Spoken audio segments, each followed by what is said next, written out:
Iniciar aqui mais uma aula, né, do primeiro ano do ensino médio, na aula 17, do tema Epirogênese. Então, nós estamos aqui no módulo 7, Construção do Relevo.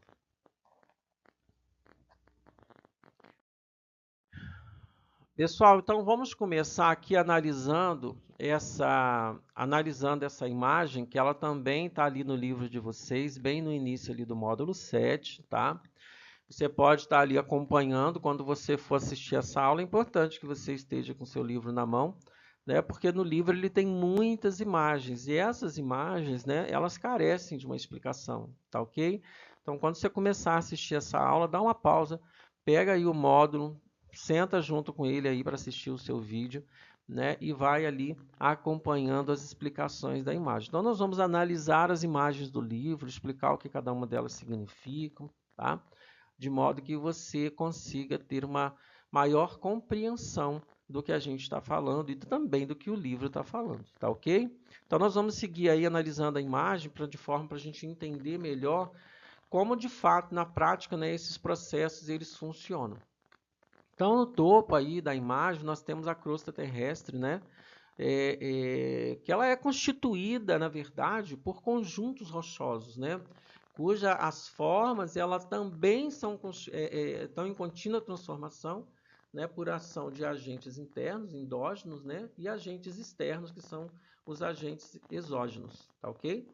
Então, nós vamos falar um pouquinho sobre os agentes internos ou endógenos, tá? Então, à esquerda da imagem aí a gente pode ver, né, esses agentes internos. Então, eles provocam sempre alterações estruturais na crosta terrestre, né, originando ali as formas de relevo que você conhece. Então, esses agentes são responsáveis pelos processos como levantamento, né, e a formação das montanhas, tá ok?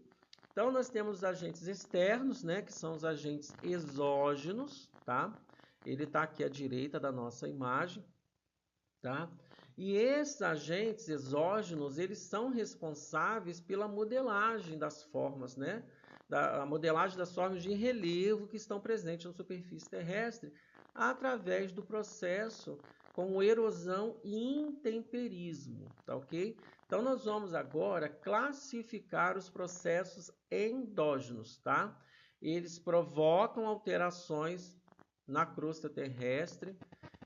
São classificados em dois tipos principais, epirogenéticos e orogenéticos, né? Então, nós temos ali a seta, né, que divide ali esses processos. Então, os epirogenéticos, né, eles são processos que eles provocam, né, o soerguimento ou rebaixamento de grande extensão da crosta terrestre, né, sem causar nela ali nenhuma transformação significativa, tá? Nenhuma alteração. Então, aqui no meio do diagrama também nós temos ali, seguindo a seta para a esquerda, observem aí, nós vemos ali os processos epirogenéticos, né? E esses processos eles levantam ou abaixam grandes áreas da crosta, né? Sem dobrar ou fraturar essas áreas. Então, pessoal, os orogenéticos, né? Se a gente buscasse uma definição, eles são processos que causam deformações na crosta terrestre, como enrugamento, o dobramento de extensas áreas. Então, ali também no meio do diagrama, né, seguindo a seta ali para a direita, nós vemos também os processos orogenéticos, né? Eles formam montanhas, né, ao dobrar, né, ao enrugar ali a superfície da crosta terrestre, tá? Nós temos aí também na nossa imagem alguns exemplos, né, de cadeias montanhosas, de cadeias de montanhas, tá? Na parte inferior ali à direita da imagem, nós temos ali exemplos, né, dessas cadeias de montanhas que são formadas pelos fatores orogenéticos, tá? Nós temos primeiro ali a Cordilheira dos Andes, né, que são formadas ali por colisões das placas sul-americanas e de Nazca, tá? Nós temos também montanhas rochosas localizadas na América do Norte, que são formadas ali por atividades tectônicas, né, que são consideradas complexas, tá? Nós temos os Alpes, né, na Europa, ali formado pela colisão das placas euroasiáticas e africanas, tá? Nós temos também a famosa Cordilheira do Himalaia, né, que é formada pela colisão das placas indo-australiana e euroasiáticas, né, abrigando ali as montanhas mais altas do mundo, como o Monte Everest, né? Então, resumindo aqui, pessoal, a dinâmica interna da Terra, né, através do tecnotonismo e do diastrofismo, então, é um processo vital, né, que vai moldar ali a crosta terrestre. Então, os agentes endógenos, eles provocam alterações estruturais significativas, classificadas como os processos epirogenéticos, né, ou soerguimento ou rebaixamento ali, e os orogenéticos, que são os dobramentos e os enrugamentos, tá? Então, esses processos, eles são responsáveis pela formação de grandes cadeias de montanhas, tá? Como os Andes, como montanhas rochosas, os Alpes e também o Himalaia, tá? Então, se a gente puder agora, nós vamos recapitular, né? Eu peço que você observe, então, assim, a crosta terrestre, pessoal, ela está em contínua transformação, né, por agentes internos e por agentes externos. Então, os internos são os endógenos, tá, que eles provocam alterações estruturais e originam ali as formas de relevo, tá? Nós temos os processos epirogenéticos, tá, que provoca ali o soerguimento ou rebaixamento de grandes extensões, mas sem nenhum tipo de deformação. Então, os processos orogenéticos, né, que são deformações como enrugamento e também o desdobramento da crosta. Então, nós temos aqui, nós já falamos os exemplos das montanhas, né, que são os Andes, montanhas rochosas dos Alpes, né, e também ali do Himalaia. Tudo bem até aqui? Espero que esteja tudo bem. Pessoal, então uma pergunta muito comum aí, né? O que é epirogênese? Tá? A gente pode dizer que ele é um processo geológico, né? Que ele envolve movimentos verticais de grandes áreas da crosta terrestre, tá? E isso sem provocar assim, deformações internas nas rochas, tá? Esses movimentos eles podem ser tanto de elevação como de subsidência, né, afundamento. Então, eles ocorrem assim, muito lentamente ao longo de bilhões de anos. A epirogênese é responsável por mudanças importantes na topografia, tá? Alterando o nível do solo em relação ao nível do mar. Tá? Então, nós temos aí, né, tipos de epirogênese. Né? A gente sabe que, segundo o próprio livro, aí, vocês podem verificar, são dois tipos principais que nós temos. Nós temos a epirogênese positiva, tá? Que quando a gente fala positiva, a gente fala de elevação, tá? Que corresponde ao levantamento ali das grandes áreas, né, da crosta terrestre. Então, isso vai, pessoal, resultar na elevação de planaltos, né? Na formação montanhosa, de modo geral. Tá? Então, você imagina assim, uma vasta área, né, de terra sendo lentamente elevada, né? Como se fosse assim, uma empurrada para cima. Tá? E isso acontece pelas forças internas, tá? Que existe dentro da Terra. Tá? Então, a epirogênese negativa, né, subsidência, ela refere-se ao afundamento, tá? E esses afundamentos em várias regiões da crosta terrestre. Então, pessoal, isso forma ali as formações de bacias sedimentares e também as famosas depressões, tá? Então, você pensa e vamos imaginar aí uma grande área de terra, né, que ao longo do tempo ela vai ali se afundando, né, afundando assim bem lentamente mesmo, tá? Criando ali áreas mais baixas no terreno, ok? E aí, qual é a importância, né? Qual que é a importância da epirogênese, tá?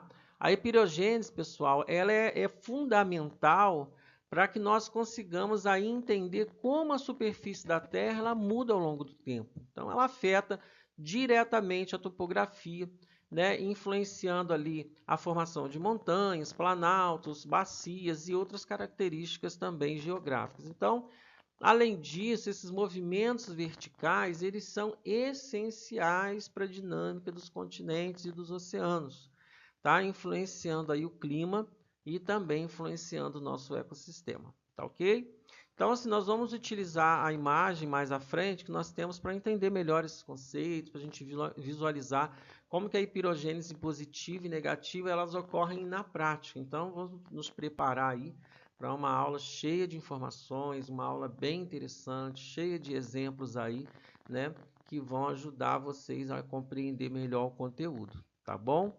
Então, pessoal, nós vamos seguir para nosso próximo slide, né, onde nós temos ali uma imagem, tá, onde a gente vai poder visualizar melhor. Lembrando sempre que eu utilizei as imagens do livro, né, então você pode, a partir do módulo 7, fazer esse acompanhamento aí, ok? Então, aqui nós vamos começar analisando aqui essa imagem, né? Nós vamos seguir aí para essa imagem também retirada aí do livro de vocês, para a gente entender melhor os tipos de movimentos e falhas, né, envolvidas ali na epirogênese, tá ok? Então, vamos lá. A epirogênese, ela é, então, né, caracterizada por movimentos verticais das áreas continentais, tá? Então, pessoal, esse processo, ele pode causar ali o soerguimento, que é a elevação, ou o rebaixamento de grandes extensões da crosta terrestre, tá? Sem causar deformação significativa. Isso nós já vimos anteriormente, estamos vendo agora de novo. Então, pessoal, vamos falar das falhas, né? Esses movimentos, eles estão associados ao falhamento, né? Que são as rupturas na crosta terrestre. Então, nós vamos detalhar aqui para vocês os tipos de falha, né? A imagem, ela mostra 3 principais aí, tipos de falhas, né? Que estão associados ao movimento epirogenético. Então, nós temos a falha normal, a falha inversa e a falha transcorrente, tá ok? Então, nós vamos começar aqui explicando a falha normal, né? Nós vamos fazer uma descrição. Então, a falha normal ela é um bloco de rochas que ela desliza para baixo, né, em relação ao outro. Então, isso ocorre, pessoal, devido à tensão que estica a crosta terrestre, tá? Essa é a falha normal. Então, à esquerda, nós vemos uma falha normal, né? Ali onde os blocos, ali você pode perceber, né, ele desce em relação ao bloco da direita, tá? Então, ali as setas, elas indicam os movimentos descendentes, tá? Aqui no meio, nessa imagem aí, nós temos a falha inversa, tá? Pessoal, é importante a gente saber que, diferentemente, a falha inversa é um bloco de rocha que ela é empurrada para cima em relação ao outro. Então, isso acontece devido à compressão que comprime, tá, a crosta terrestre. Então, se ela vai comprimir, uma vai ter que subir, tá? No centro, então, nós temos a imagem onde você pode observar, né? As setas, pessoal, elas indicam o movimento ascendente, tá ok? Ascendente, ascendente, tá ok? Então, nós vamos falar da falha transcorrente. Então, vamos observar aí, né, ao lado do vídeo, né, que eles também são blocos, né, que eles deslizam horizontalmente, tá, em relação ao outro.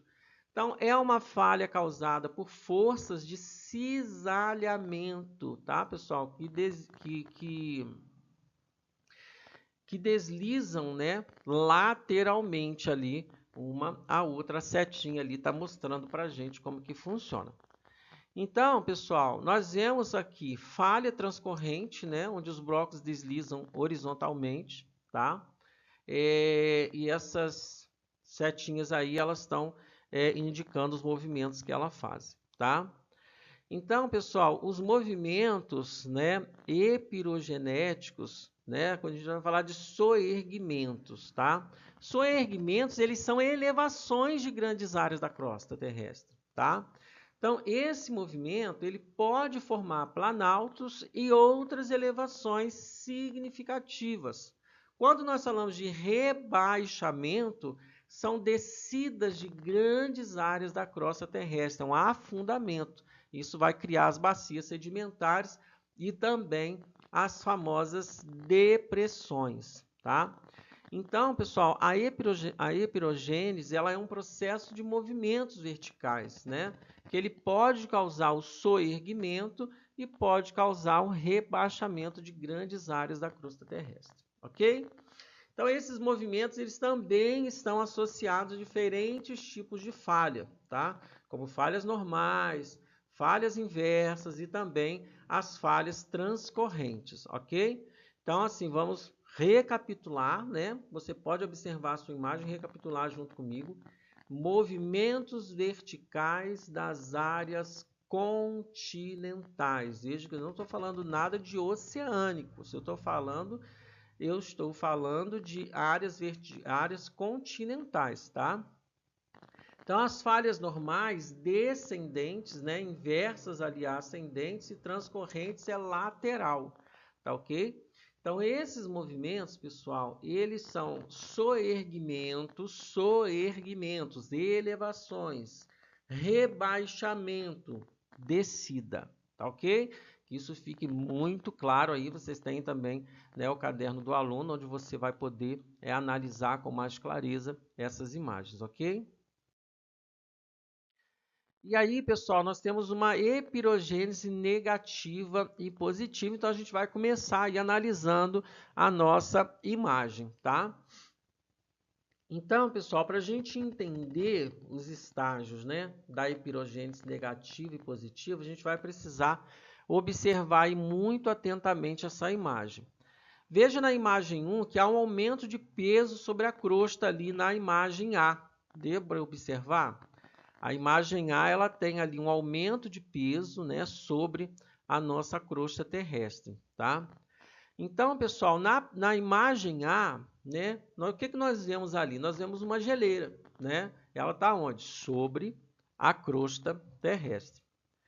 Então, a partir daí, pessoal, quando uma grande quantidade de gelo, né, ela se acumula, né, quando ela se acumula como em uma geleira mesmo, né, ela tem um peso, ela cria um peso extra, né, que exerce uma pressão significativa sobre a nossa crosta terrestre, tá? Então, como você pode visualizar na imagem, essa geleira ela é representada ali pela cor azul, né, esbranquiçada. Então, ela cobre a crosta ali, né, amarronzada, só para você saber ali o que é crosta e o que é geleira, tá? Então, ali você percebe que ela causa um afundamento que você pode ver na imagem B, tá? Veja que ela forçou uma pressão, nós temos a setinha amarela ali, tá? A gente pode observar ali o peso, né, que essa geleira faz, né, com que a crosta terrestre ela se afunde, tá? Então, esse processo ele é chamado de epirogênese negativa, tá? Devido ao peso adicional ali do gelo, né, que causa que ela vai pressionando, né, a crosta para baixo, tá? Agora nós vamos voltar aqui para a nossa imagem. Veja que a seta amarelinha ela vai apontando para baixo, né? Ela vai sinalizando ali um afundamento ali, né? Por conta da pressão que esse gelo faz em cima da crosta terrestre. Então, na imagem C, a gente pode visualizar que é a terceira imagem, nós já vimos a A, nós vimos a B e nós vamos ver a C agora. Então, você vê que a geleira ali, ela já começa a derreter, né? Já derreteu. Então, com isso, ela diminui o peso, né? A pressão sobre a crosta terrestre, tá? Então, à medida que esse gelo ele vai derretendo, né? O peso, né? Que sobre a crosta, ele vai diminuindo, né? À medida que ela começa novamente a se recuperar, tá? Então, nós podemos ali ver na imagem, né, analisar também ali a nossa imagem, a geleira ela vai diminuindo e ela vai também diminuindo a pressão sobre a crosta terrestre, tá? Agora, pessoal, nós temos ali um retorno, né, da crosta à sua posição original, que nós chamamos de epirogênese positiva, que nós podemos ver ali na quarta imagem, na imagem da letra D, tá? Então, vocês podem perceber que ela começa a retornar à sua posição original, né, após a remoção da geleira, tá? Então, esse processo, né, ele é chamado de epirogênese positiva, tá? A gente pode ver aqui, ó, na imagem D, tá? Ó, a gente está vendo aqui na nossa imagem D, tá ok? Então, aqui você pode perceber que a gente está analisando essa imagem aqui, tá? E a gente pode perceber também que a crosta ela começa a se elevar novamente para a sua posição original, tá? Então, com isso, pessoal, a gente pode observar ali que a seta amarela ela começa a apontar para cima, tá? Indicando ali o movimento de elevação da crosta, tá ok? Então, pessoal, a epirogênese negativa e positiva, elas são processos importantes, tá? Que elas vão explicar os movimentos verticais da crosta terrestre. Então, quando uma quantidade de gelo, tá? Como uma geleira, ela se acumula, né? O peso adicional faz com que a crosta afunda. Então, nós chamamos isso de epirogênese negativa, tá?